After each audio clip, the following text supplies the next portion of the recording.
사도행전 2장 47절 말씀 다 같이 한 목소리로 읽겠습니다.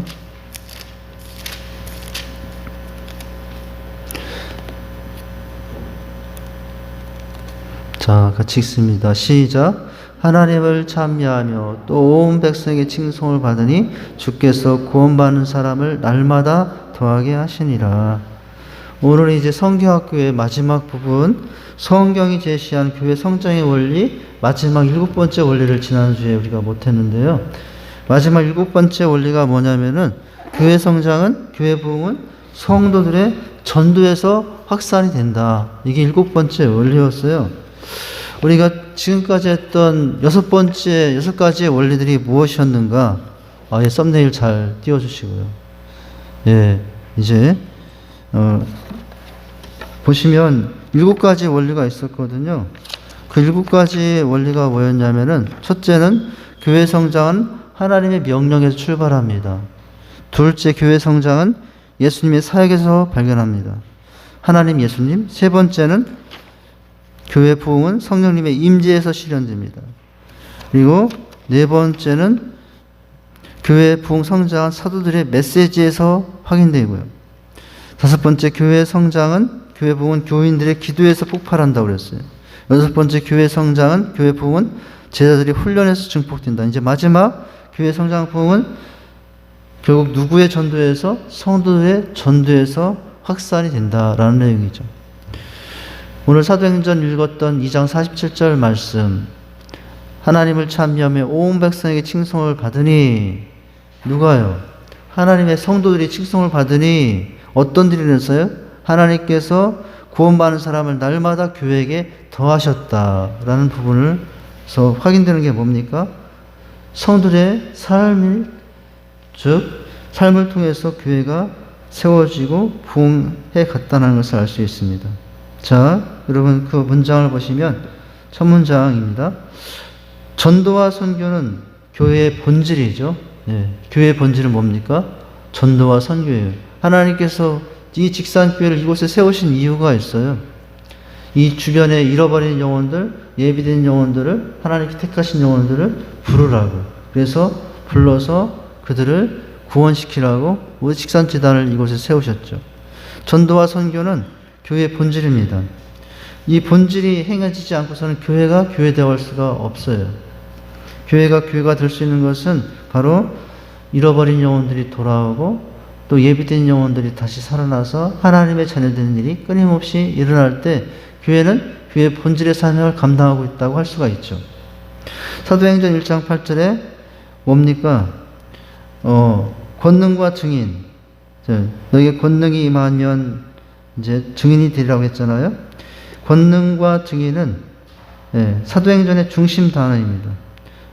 사도행전의 모든 마치기까지의 그 전개 과정을 무엇으로 관찰, 해석할 수 있어요? 하나님의 권능과 증인들의 사역이 장장마다 다 나타나고 있다고 할 수 있어요.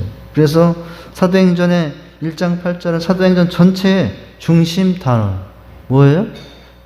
성령님의 권능과 또 부흥이 증인들의 사역을 통해서. 자, 권능과 증인은 전도의 자화상입니다. 권능이 따르는 증언, 기사의 표적이 따르는 복음 전파의 결과 교회 성장이, 부흥이 일어나게 된 것이거든요. 자, 우리가 읽었던 말씀이잖아요. 하나님을 찬미하며 또 온 백성에게 칭송을 받으니 주께서 어떤 사람을? 구원받는 사람을 날마다 더하게 하셨다고 했어요. 네. 자, 본래 교회 성장 부흥이라는 용어는 도널드 맥가브란 박사가 전도와 선교의 동의어로 사용한 말이라고 그래요. 네, 동의어예요. 전도와 선교는 동의어라고 할 수 있어요. 근데 조금 우리가 구별하기도 하죠. 영혼을 살리니 국내에서 일어나면은 전도요. 영혼을 살리니 국내가 아니라 외국에서 일하면 선교. 뭐 이렇게 구분이 되기도 해요. 그러나 본질상 하는 일상 두 단어는 뭐예요? 두 단어는 동의어다라고 하는 것입니다. 그에 의하면, 자, 이 맥가브란 박사에 의하면 선교는 그리스도를 선포하여 세계 도처에 있는 사람들이 그리스도의 제자가 되게 하고요. 또 그가 세우신 교회의 일원이 되게 하는 것, 이게 전도예요. 주님의 제자가 되게 하고 교회의 일원이 되게 하는 게 전도예요. 이것으로 일원이 되게 하는 것으로 교회의 성장의 개념과 동일하다. 따라서 교회 성장 부흥은 전도 및 선교 그 자체예요. 그 어느 것으로 대체할 수 없는 복음화의 목표예요. 네. 뭐가요? 전도와 선교가. 또한 하나님 나라 확장 그 이하도 그 이상도 아니. 자, 이것이 전도라는 거예요. 하나님의 확장이 곧 전도예요. 그 이상도 이하도 아니다라는 거예요. 이러한 전도와 선교 곧 교회 성장은 초대교회의 본질적인 현상이었으며, 그죠? 사도행전에 나타난 모습을 보면 다 내용이 전도와 선교거든요. 바울의 1차, 2차, 3차 선교회, 그리고 마지막 장에는 로마도 보아야 하리라고서 사도 바울이 풍랑을 헤치면서 로마까지 가서 거기서도 옥에 갇혔음에도 오히려 도리어 그것이 복음의 진보에 놀라운 하나님의 섭리로 작용해서 로마가 복음화되는 현상까지 이어지죠. 본질적인 현상이었으며 주님의 위대하신 지상 명령에 대한 교회의 순종이었어요. 전도와 선교는. 그죠? 사도행전 1장 8절을 다시 보시면, 자, 오직 성령이 너에게 임하시면 너희가 권능을 받고 예루살렘과 유대와 사마리아와 땅끝까지 이르러 내 증인이 되리라. 즉 성령의 권능을 받고 땅끝까지 복음을 증거하는 전도자로서의 삶과 사역이 교회의 본질이며 궁극적인 목표인 것입니다. 따라서 사도행전의 1장 8절의 권능과 증인은 사도행전 전체의 핵심 단어예요. 사도행전 1장 8절의 내용이 사도행전 전체 전개 내용들이 요약되어 있어요. 너희에게 성령이 임하시면 너희가 권능을 받고 뭡니까? 사마리아와 유대와 땅끝까지로 내 증인이 되리라. 이 말씀대로 전개가 되죠. 네. 사도행전을 보면요, 이 말씀대로 예루살렘에 관한 사역이 소개가 됩니다. 그리고 예루살렘을 넘어서 온 유대에 대한 사역이 그 다음에 펼쳐지고, 그 다음을 넘어서는 이제 드디어 이방 땅인 사마리아까지, 그리고 땅끝까지. 예. 사도 바울은 풍랑을 감수하면서도 그 당시 땅끝이라고 여길 수 있는 로마까지 가죠. 예. 사도행전 1장 8절의 내용대로 사도행전 전체가 펼쳐지고 있어요. 자, 전체 핵심 단어이기도 하고 그 교회 성장의 자화상이라고도 할 수 있습니다. 그러기에 초대교회의 전도 패턴은 다음과 같은 두 가지. 자, 전도 형식은 어떤 형식이었느냐? 두 가지예요. 모든 성도가 모든 날에 하였다. 그죠? 두 가지 특징이 있는데, 전도는 누가 해요? 모든 성도가 다 전도자였으며, 둘째, 모든 날이 다 전도하는 날이었다. 여러분, 이것이 잘못되면 뭡니까? 잘못되면이 아니라보다도 이제 이것을 좀 다르게 오해하면 어떻게 돼요? 전도는 모든 성도가 하는 게 아니라 특별히 은사가 있는 분, 사람을 잘 만나서 대화를 잘 할 수 있는 분이 하는 것. 근데 그게 아니라 사도행전에 보면은 모든 사람이 다 전도자였다는 거예요. 아이, 남자, 어르신, 청년, 뭐 이런 거 상관없이. 그리고 또 모든 날이 전도하는 날이다. 특별한 날이 아니에요. 1년에 성탄절 때만 하는 게 아니고 부활절 때만 하는 게 아니라 사도행전 속에 나타난 전도의 날들을 보면 모든 날을 다 전도의 날로 삼아서 했다는 거예요. 첫째, 모든 성도가 다 전도자였으며, 그렇죠? 모든 날이 다 전도하는 날이었어요. 그들에게 전도를 위해 특별히 구분되는 사람 및 날은 결코 존재하지 않았어요. 전도는 특별한 사람이 하는 것이 아니었고, 특별한 날만 하는 것이 아니라 모든 사람이 모든 날에 했던 것이 초대교회 전도의 모습이었어요. 오늘날도 우리 교회도 그래서 모든 성도가 다 누굽니까? 전도자예요. 그리고 일주일 내내 모든 그날이 다 전도하는 날이에요. 예. 자, 그런 날이죠. 자, 모든 성도가 곧 전도자였으며 모든 날이 곧 전도이었기 때문이다. 이처럼 날마다 기도하는 사람들을 통하여 주님께서 구원 많은 사람을 날마다 더하게 하셨고 그 결과 교회의 수도 날마다 더하였다라고 하는 거예요. 자, 이렇게 해서 이제 성경학교 이제 내용을 다 봤어요. 오늘 마지막 성경이 제시한 교회 성정에 올리는 결국 전도는 모든 성도가 모든 날에 다 감당해야 될 내용이들이다 라는 거예요. 자, 우리가 오랜 기간 동안 성경학교를 통해서 은혜를 받았어요. 성경학교의 주제 구호가 있었죠. 한번 그 구호를 이 시간 같이 한번 해보고 이제 예배학교로 넘어가 볼까요? 한번 따라서 하십니다. 성경이 열린다. 마음이 열린다. 인생이 열린다. 영혼이 열린다. 영원히 열린다. 네. 이제 많이 열리셨죠? 이제 예배학교 진행을 합니다. 우리 예배학교에 구호도 있어요. 저기 주일학교 성경에 말한다, 인생에 말한다 말고요. 거기 썸네일에 보면은 또 있을 겁니다. 한번 바꾸어 주실까요? 네, 썸네일에 보면은 이제 예배학교 썸네일이 있어요. 네, 박상희 수사님 거기 썸네일을 이제 그 예배학교로 바꾸시면 돼요. 저기 동그라미 하얀 부분에 보면 어른 성경학교가 있었잖아요. 거기가 이제 예배학교로 바뀌고 좀 구호가 바뀌어요. 그래서 보시면 뭡니까? 들은 만큼 행복해집니다. 네, 뭐예요? 예배는 생명입니다. 들은 만큼 변합니다. 이런 이제 내용이거든요. 한번 따라서 해보실까요? 자, 이렇게 따라서 해보시죠. 들은 만큼 행복해집니다. 예, 지금 바뀌었네요. 자, 예배는 생명입니다. 들은 만큼 변화됩니다. 여러분, 이 구호는 어디에 있는 거냐면 주보 속에 다 있어요. 우리 주보 사실은 몇 년 전인가 이 구호를 우리 성도들하고 같이 나눈 적이 있어요. 여기 주보 속에 보면은 주일날 낮예배 속에 말씀과 결단, 예배에 성공한 자가 형통한 축복을 드립니다. 하나님은 나를 사랑하십니다. 나는 그 사랑 안에 있습니다. 하나님은 오늘 나에게 말씀하실 것입니다. 그 말씀에 능력이 있습니다. 그 말씀에 생명이 있습니다. 나의 마음을 하나님께 열겠습니다. 나의 생각을 예수님께 집중하겠습니다. 들은 만큼 변합니다. 들은 만큼 행복해집니다. 할렐루야. 이거 우리가 그전에요 한마디씩 다 따라서 해봤던 구호예요. 생각이 전혀 안 나세요? 다 까먹었어요? 저는 이게 사실은 이 구호를 우리가 매 주일마다 하고서 말씀을 들었었어요. 이제 예배에 관련된 중요한 그런 문구라고 생각이 돼서 같이 했던 내용입니다. 자, 여러분 유인물에 보시면 제 1강입니다. 예배의 중요성. 이제 예배의 중요성에 대해서 우리가 살펴볼 거예요. 예배 학교를 통해서는 우리가 여러 내용들을 이제 보게 될 겁니다. 그래서 예배에 성공해야 인생이 성공합니다. 예배의 의미와 본질 부분에서는 예배, 하나님께 최상을 드리는 것입니다. 성경 속의 예배, 성경은 예배의 교과서입니다. 예배제의 태도, 하나님은 참된 예배제를 찾으십니다. 예배의 요소 5가지, 4가지를 살펴보죠. 찬양, 기도, 말씀, 헌신, 결단. 예.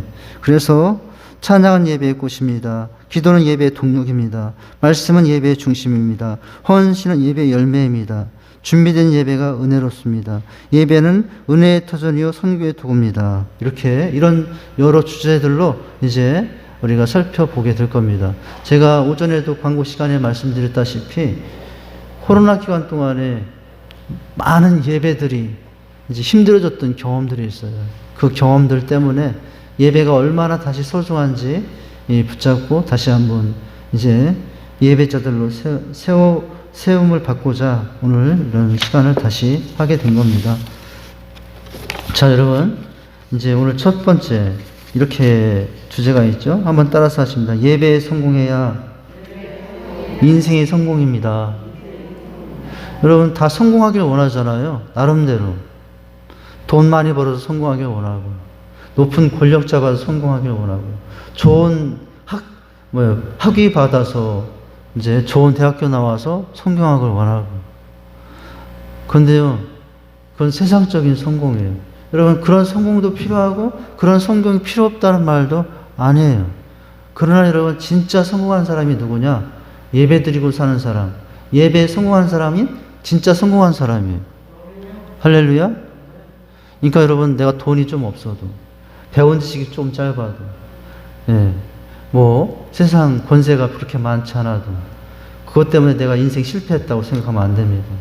여러분, 지금 이 순간에 그래도 나름대로 지식 붙고 참 여러 모양으로 살지만은 때가 되면 하나님이 부르시면 늘 있는 곳에서, 있게 하신 곳에서 하나님을 예배하고 하나님 기도하고 찬양하고 살면 그 사람은 진짜 성공한 사람이에요. 여기 지금 다 성공한 사람들이에요. 옆에 있는 분들에게 한번 인사해 보시죠. 당신은 정말 성공한 사람입니다. 예. 예. 아이, 목사님, 난 아직 성공 안 했어요. 이렇게 생각하지 마시고요. 그러니까 예배 드리고 있다고 하는 이 자체가 여러분, 정말 무엇보다도 나는 성공한 사람이다. 네. 맞아요. 예, 맞아요. 자, 이제 첫 문장부터 보시죠. 오늘은 예배의 중요성, 예배가 왜 중요한가. 여러분, 우리 썸네일에서 예배는 뭐라고 했어요? 예배는 생명이라고 했잖아요. 그죠? 그만큼 중요한 것이 예배예요. 자, 첫 문장 보면 이렇게 되어 있습니다. 그리스도인은 누구를? 하나님을 예배하는 삶을 살아야 하고, 예배가 삶 자체에 된다. 삶이 또한 예배가 되어야 되고, 예배가 삶이 되어야 돼요. 예배는 그리스도인의 존재예요. 나의 존재예요.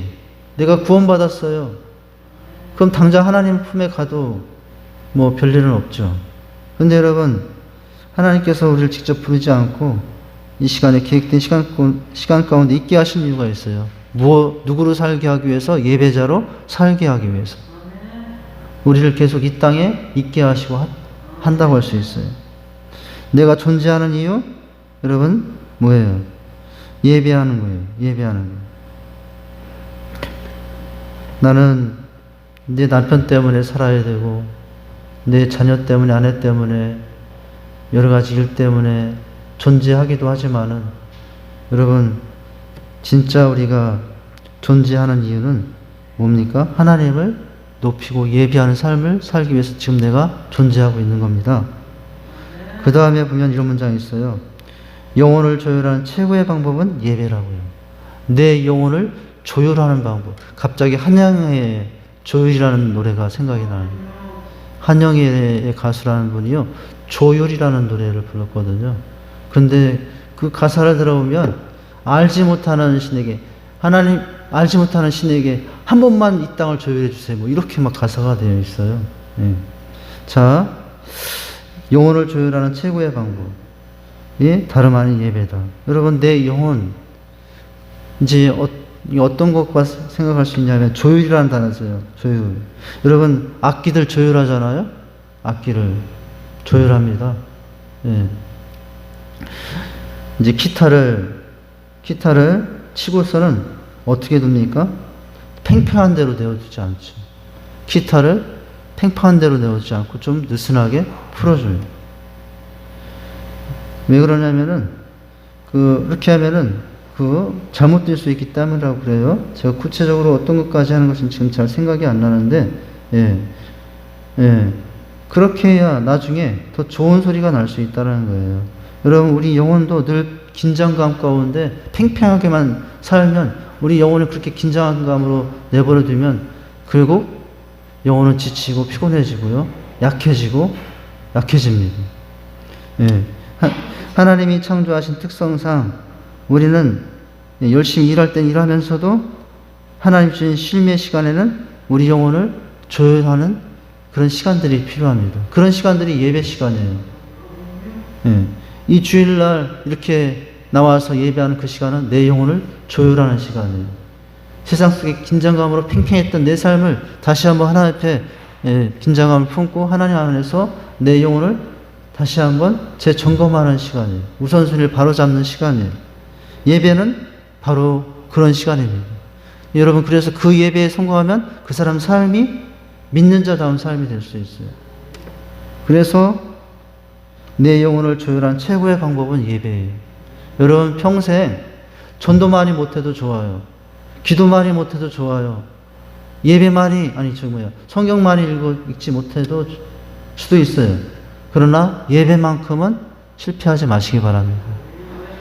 그 예배 속에 말씀이 있고 기도가 있고 은혜가 있고, 그래서 예배만 잘 드려도 그 사람은 좋은 신앙이에요. 있는 자리, 때 되면 늘 그 자리에 와서 예배 시간에 은혜 받는 사람이 최고로 신앙생활을 최고 잘하는 사람이에요. 1년 내내 우리 차원사님 그 자리에 거기, 1년 내내 우리 백주장사님 이 자리에 여기. 한 번도 저 뒤로 넘어가 보신 적이 없어요. 한 번도 뒤쪽으로 앉아보신 적이 없어요. 때가 되면 늘 이 자리, 그 자리. 예. 우리 김순옥 권사님도 보면 늘 저 자리에 앉으시고. 예. 어떻게 여러분 지금 보면은 다 한 분 한 분들이, 예. 근데 보면요. 이날은 여기 앉고 저날은 저기 앉고 하는 사람들이 별로 없어요. 예. 예. 근데 지금 제가 무슨 말을 하고 있는 거냐면은, 예. 예배의 자리, 그 자리가 정말 생명의 자리고, 내 인생의 영혼을 조율하는 최고의 시간이 예배의 시간이라고 하는 것입니다. 우리가 피곤하다든지 어려운 사정에 처했다든지 너무 바빠 시간이 없다는 이유로 하나님께 예배 드리는 것을 소홀하기 쉽다. 그렇다고요. 오늘은 너무 피곤해서, 요즘은 너무 사정이 안 좋아서, 너무 바빠서 여러분 하나님께 예배하는 것을 소홀하기 쉽다. 그러나 어때? 바로 그때가 더욱 예배할 때라고. 바로 그때가 더욱 주님 앞에 나가야 할 때이다.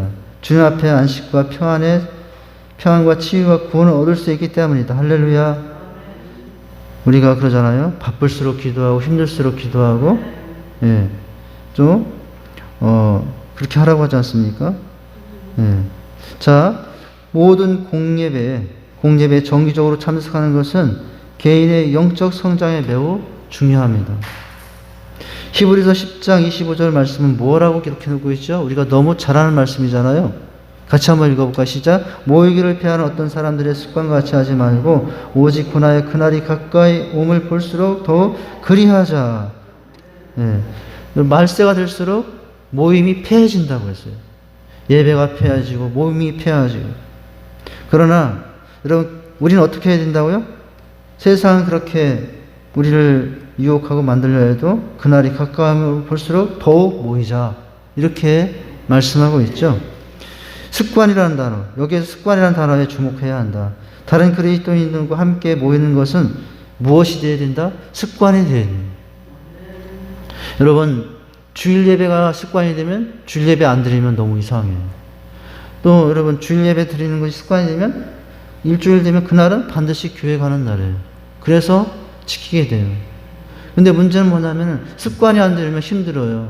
여러분, 주 5회 예배가 습관이 안 되면요, 주 5회 너무 힘든 일이 돼요. 수요 예배가 습관이 안 되면 어떤 일입니까? 수요 예배 평생 가도 1년 가도 한 번도 못 드려요. 새벽 예배가 습관이 안 되면은 어떡합니까? 새벽 예배 10년이 가도 몇 번 정도 참여할까 말까요. 그런데 습관이 되면요, 새벽 예배 매일같이 나오는 게 오히려 더 좋아요. 안 나오면 오히려 이상해요. 예. 우리 아멘 하신 분들은 참 복을 많이 받으십니다. 이게 전도도 마찬가지고, 예배도 마찬가지고, 기도도 마찬가지고, 성경 읽는 것도 마찬가지고, 큐티도 마찬가지고, 이게 습관이 되면 너무나 쉬운 일이 돼요. 그러니까 여러분 그러잖아요. 습관이 바뀌면, 예, 성품이 바뀌고, 성품이 바뀌면 인격이 바뀌고, 인격이 바뀌면 인생이 바뀌고, 운명이 바뀐다. 이런 말이 있는 것 같아요. 예. 근데 습관이 그만큼 중요해요. 예. 예배의 습관이 중요합니다.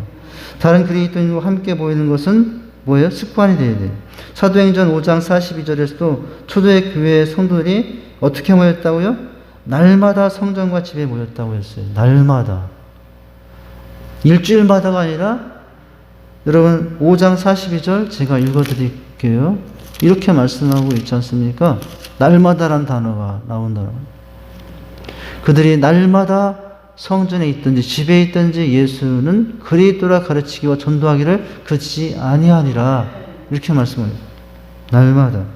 사실 주일낮 예배 단 한 번 참여하는 것으로 그치고 다른 예배나 또 성경 공부, 소모임, 이 모임에 참여하지 않는다면 영적으로 성장하기 어렵다. 그러니까요, 공예배는 될 수 있으면 같이 참여하는 게 내 영적인 성장에 유익이 된다고요. 요즘은 우리 인터넷 시대라 집에서도 참여할 수 있잖아요. 현장에 오지만 그렇지 못할 때는 새벽도 수요도 이렇게 심지어 소그룹 모임도 온라인으로 할 수 있고요.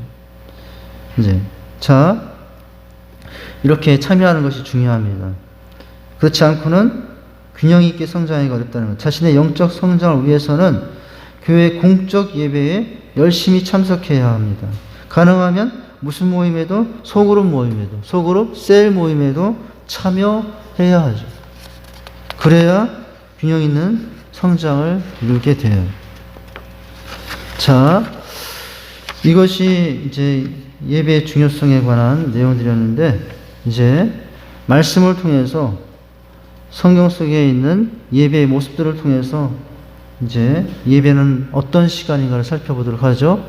여러분, 요한계시록 19장 1절에서 8절 내용을 보면, 요한계시록 19장 1절에서 8절 말씀은 이제 새 예루살렘이 하여 이제 내려오고 하나님의 구원받은 백성들이 하나님의 나라 천국 가서 예배하는 장면이거든요. 이 땅에서 예배가 아니라 하나님 나라에서 예배하는 장면이 기록된 게 요한계시록 19장 1절에서 8절 내용입니다. 자, 성경을 다 같이 한번 펴시겠습니다. 요한계시록 19장 1절에서 8절을 우리 교독하겠습니다. 요한계시록 19장 1절에서 8절 말씀을 통해서 자, 예배는 누가 받으시고 또 예배는 어떻게 드려야 되는지 이제 살펴보도록 하죠. 19장 1절에서 8절입니다. 제가 1절 먼저 읽을게요. 이 일 후에 내가 들으니 하늘에 허다한 무리의 큰 음성 같은 것이 있어 이르되 할렐루야 구원과 영광과 능력이 우리 하나님께 있도다.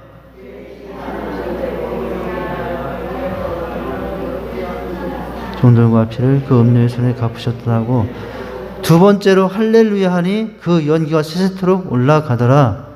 또 24장로와 네 생물이 엎드려 보좌에 앉으신 이 경배하여 이르되 아멘 할렐루야 하니, 보좌에서 음성이 나서 이르되 하나님의 종들과 그를 경외하는 너희들아 작은 자나 큰 자나 다 우리 하나님께 찬송하라 하더라. 내가 들으니 하다한 무리의 음성과 같고 많은 물소리와도 같고 큰 우레소리와 같은 소리가 이르되 할렐루야 우리 주 하나님 곧 전능하신 이시가 통치하시는도다. 우리가 즐거워하고 크게 기뻐하며 그에게 영광을 돌리세. 어린 양의 혼인기약에 이르렀고 그 아내가 자신을 준비하였으므로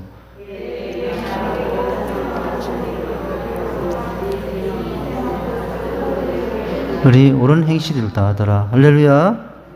자, 여기 이제 주님이 오시는 날 하나님을 믿었던 모든 백성들이 이제 재림하여 공중부양하여 주님을 만나면서 예배하면서 만나요. 우리가 주님이 다시 오시는 날 여러분 어떻게 주님을 맞이할까요? 예배하면서 어린 양의 혼인 잔치 가운데 예배하면서 이제 주님을 만나게 될 겁니다. 여기 보면 할렐루야 할렐루야 할렐루야 계속 하잖아요. 할렐루야 이런 이제 구호에 맞춰서 찬양과 또 경배하는 중에 주님을 만나게 될 것이거든요.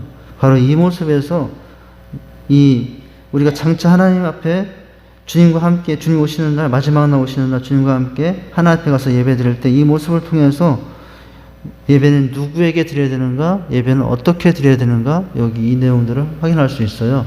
자, 여러분 다시 유물로 보시면 이제 보시겠습니다. 우리는 본문을 통해서 하나님께 드려지는 하나의 예배의 모델을 발견하게 되는데요.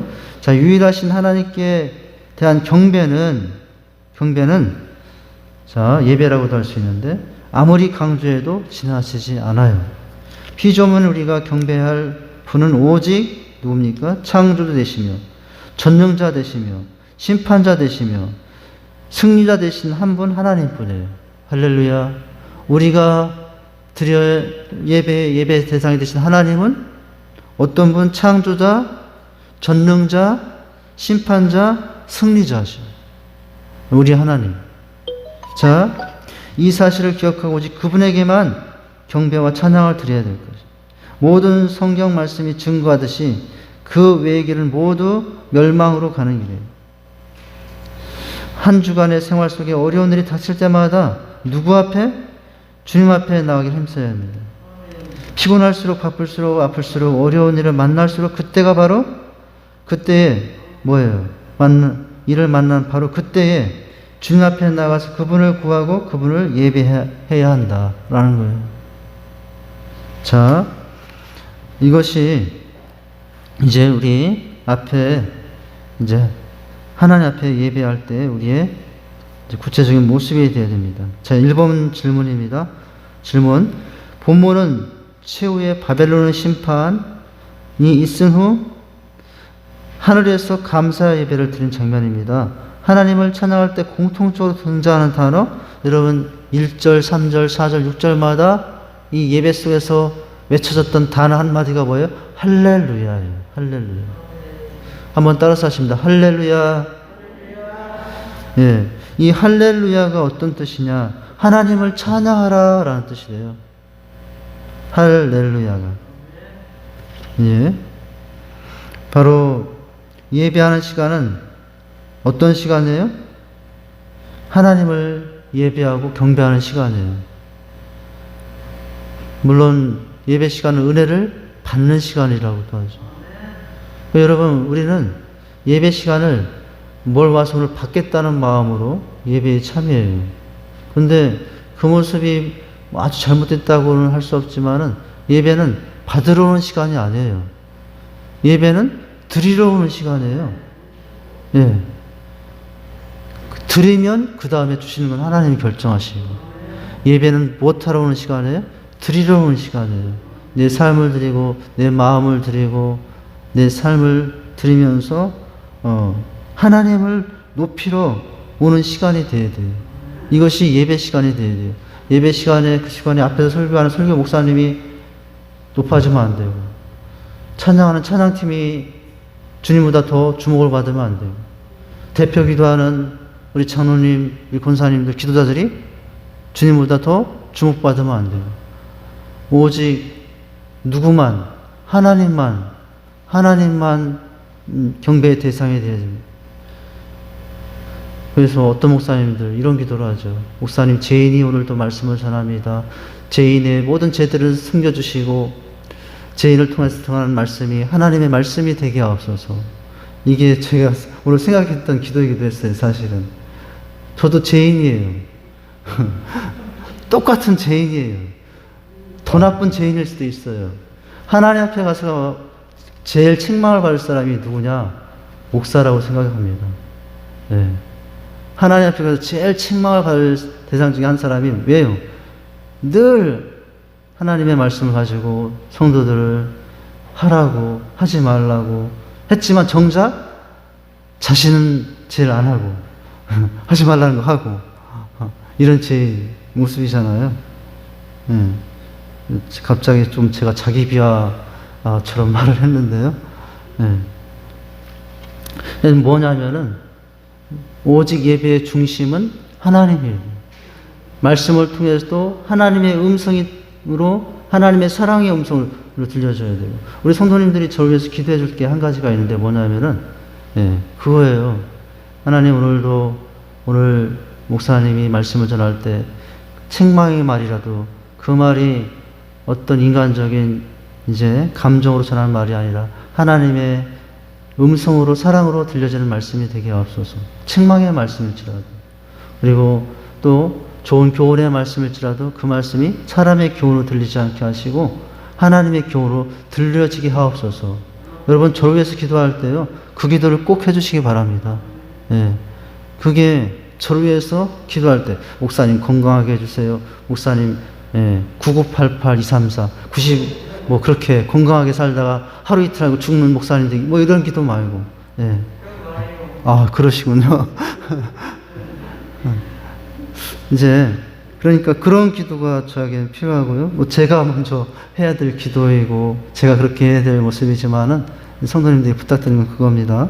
자, 예배의 중심은 오직 하나님, 하나님을 찬양하라. 이것이 오늘 어린 양 혼인잔치 가운데 여러분 절절히 가장 많이 외쳐졌던 단어예요. 우리가 주님 만날 때도 나중에 이렇게 주님 앞에 예배하며 주님 만나게 될 겁니다. 자, 또한 예배에서 빠져서는 안 될 요소는 무엇입니까? 뭐요? 하나님께 대한 찬양인데요. 네. 시편 66편 4절 말씀. 온 땅이 주께 경배하고 주를 찬양하며 그의 이름을 찬양하리라. 찬양하리이다 할지어다 셀라. 자, 예배에 빠져서 안 될 것은 그 하나님에 대한 찬양이에요. 찬양은 모든 예배의 꽃이라고 불려지며 예배를 행하는 데 있어서는 안 될 요소예요. 여러분, 찬양은 이렇게도 말할 수 있어요. 곡조 있는 기도라고요. 여러분, 저는 언젠가는 이런 설교도 하고 싶어요. 찬송가 설교도 하고 싶은 때가 있어요. 마음속에 근심 있는 사람, 제가 오늘 딱 그렇게 펼쳤는데 1절, 2절, 3절, 4절. 마음속에 근심 있는 사람 주 예수 앞에 다하려라. 슬픈 마음 있을 때라도 주 예수께 다하려라. 주 예수께 다하려라. 주 우리의 친구니 무엇이나 근심하지 말고 주 예수께 하려라. 눈물 나며 깊은 한숨 쉴 때 주 예수께 다하려라. 운물의 현재 내가 있더라도 주 예수께 다하려라. 주 예수 앞에 다하려라. 주 우리의 친구니 무엇이나 근심하지 말고 주 예수께 하려라. 괴로움과 두려움이 있을 때 주 예수 앞에, 설교 제목은 주 예수 앞에 다하려라. 뭐 이렇게 해가지고 찬송가 설교도 있어요. 사실은 찬송가 설교도 있거든요. 예, 제가 이 말을 하게 된 것은 뭐냐면은 이제 예배에 있어 빠져서는 안 될 게 뭐냐면 하나님께 대한 찬양이라는 것인데요. 자, 그것이 중요한 요소다라는 거예요.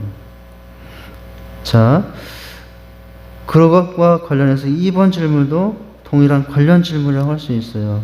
1절을 읽어보면 우리의 예배 받으시는 대상은 누굽니까? 예. 자, 하나님이죠. 하나님. 오늘은 여기까지 하도록 하겠습니다. 2번부터는 다음 주에 하도록 할게요. 자, 한번 따라서 하겠습니다. 들은 만큼 행복해집니다. 예배는 생명입니다. 들은 만큼 변화됩니다. 예배 학교를 통해서 이런 은혜가 주어질 줄 믿습니다. 하나님 아버지 감사합니다. 성경 학교를 마무리하고 예배 학교를 시작합니다. 예배만 잘 드려도 성공한 인생이 된다는 것을 우리가 깨닫고, 하나님 평생 큰 일을 못해도, 많은 일을 못해도 우리가 예배자로 살아가는 자들이 되길 원합니다. 아버지 하나님, 그 속에서 주님을 만날 수 있고 우리의 모습을 새롭게 하며 더 복된 아름다운 삶으로 살게 될 줄 믿습니다.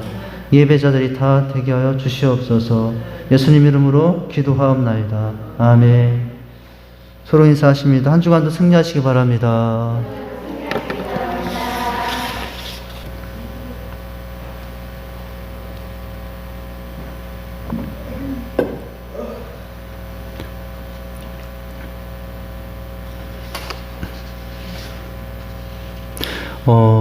오후 찬양 예배에 그 앵콜곡에 들어 있습니다. 앵콜곡에 들어 있고요. 네. 별빛송을 걸으며 주의 은혜 헤어보니 수많은 별보다 더욱 크시느니라. 낙엽을 걸으며 주의 은혜 헤어보니 수많은 이보다 더욱 많은 은혜라. 저 별빛보다 따뜻한 은혜, 황금빛보다도 소중한 은혜. 네. 주님 내게 값없이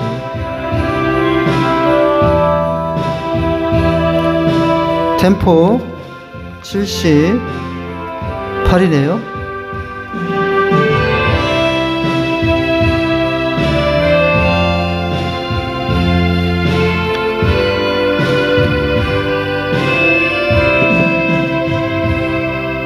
별빛 속을 걸으며 주의 은혜 헤어보니 수많은 별보다 더욱 크신 은혜라. 저 별빛보다도 따뜻한